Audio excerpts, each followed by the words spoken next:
Microsoft Excel курсы қарапайым формулалар. Бүгін біз қарапайым формулалар туралы, ал нақтырақ айтсақ, солардың ішінде арифметикалық амалдар туралы сөз қозғайтын боламыз.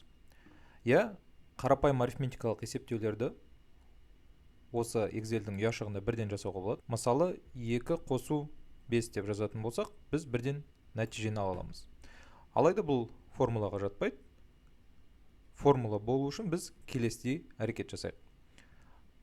Тең белгісін қойық. A1 ұяшығын ерекшелейік. Біздің формуламызға бірден сол ұяшыққа деген сілтеме түсті. Енді өзіміз қалаған арифметикалық амалды қолданамыз. Кейін келесі бір ұяшықты белгілейік. Енді біз Enter батырмасын басатын болсақ, осы екі ұяшықтағы амалдарды бір-біріне қосып нәтижесін берді. Осы C3 ұяшығын үстіне басатын болсақ, біз көріп тұрған мән 3-ке тең болғанымен, оның ішінде мынадай формула орналасқан. A1 ұяшығын A2 ұяшығына қосқан. Бұндай формулаларды қолдану несімен ыңғайлы деп сұрайтын болсаңыз, келесідей артықшылығы бар. Мысалы, біз A1 ұяшығының мәнін өзгертіп көрейік. 1 емес 5 деген мәнді жазайық.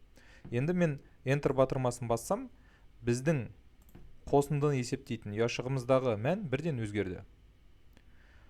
Мысалымыз анығырақ болу үшін келесі параққа өтейік. Бұл жерде бізде келесідей қарапайым бағана бар.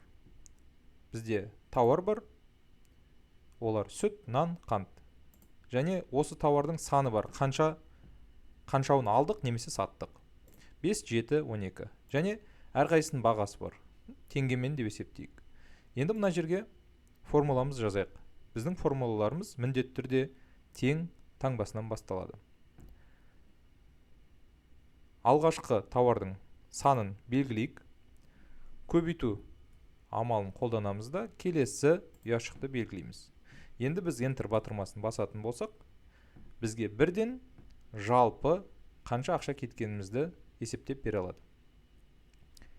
Excel бағдарламасының тағы бір артықшылығы, осы формуласы бар ұяшықты белгілейтін болсақ, ерекшелейтін болсақ, кейін оның оң жақ төменгі бұрышына тінтуірді апаратын болсақ, біздің тінтуіріміздің белгісі үлкен қосу белгісінен кішкентай қара қосу белгісіне өзгереді. Осы сәтте тінтуірдің сол жақ батырмасын басып тұрып, тінтуірді төмен қарай жылжытатын болсақ, онда біздің формуламыз сәйкесінше өзгереді. Түсінікті болу үшін мен жіберейін.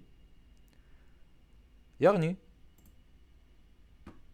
бірінші жағдайда формуламыз мына екі ұяшықты алған болатын болса,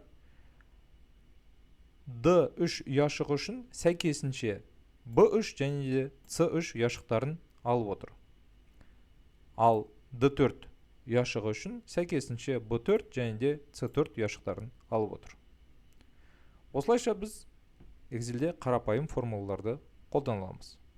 Осымен біздің бүгінгі сабағымыз аяқталды. Сабақ түсінікті болса, келесі сабаққа өте беріңіз.